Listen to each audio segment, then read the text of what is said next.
This is Brian Denzer. I'm the Data Manager for the Hurricane Isaac Disaster Case Management Program.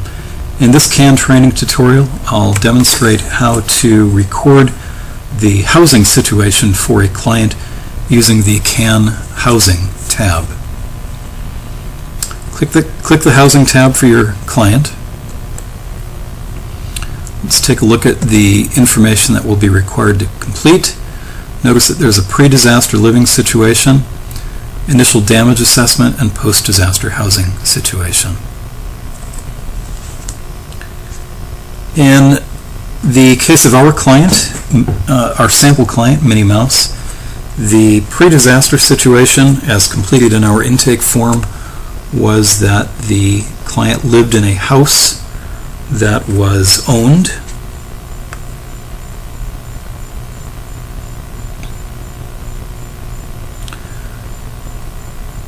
The house was not subsidized, so you can choose none for the subsidization.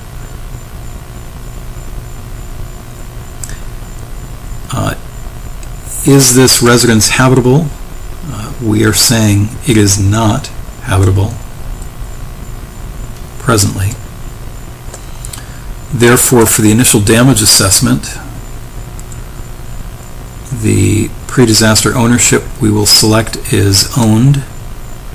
The pre-disaster dwelling type for our client in this case is a mobile home or trailer.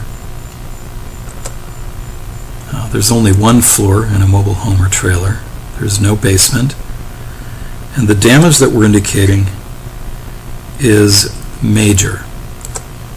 The damage definitions, which you should have available to you, and if you don't, you should ask for them from a supervisor or a data manager.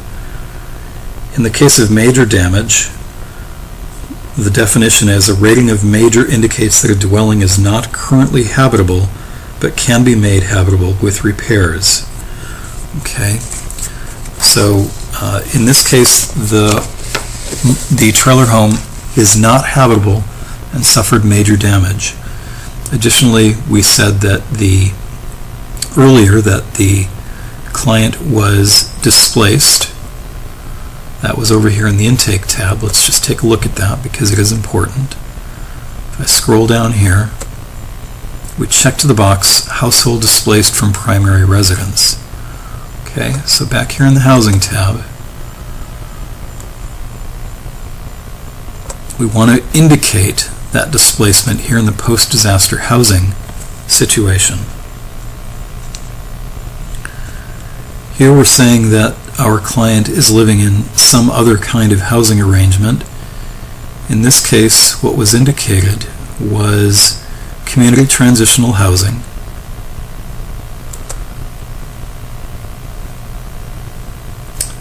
It is in fact subsidized. In this case, it might be the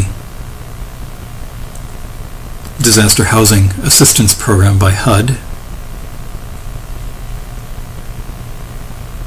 And because we're indicating temporary housing, we want to indicate when that temporary housing situation began. In this case, we'll say shortly after the hurricane. And there is no end date as the client is still living in that temporary housing situation. This may or not be a plausible situation. You'll have to talk to your clients to determine really what is going on. It's also possible that you could enter a temporary housing effective date without the housing being subsidized. You could say none, okay, but the client may still be living in some kind of temporary housing situation while repairs are going on, and that's perfectly acceptable. What is important, though, is that if the housing is subsidized, you should indicate that somehow for reporting purposes. This is a fairly simple tab, and so we're actually finished here, but before we leave, we want to submit this record and make sure it saves.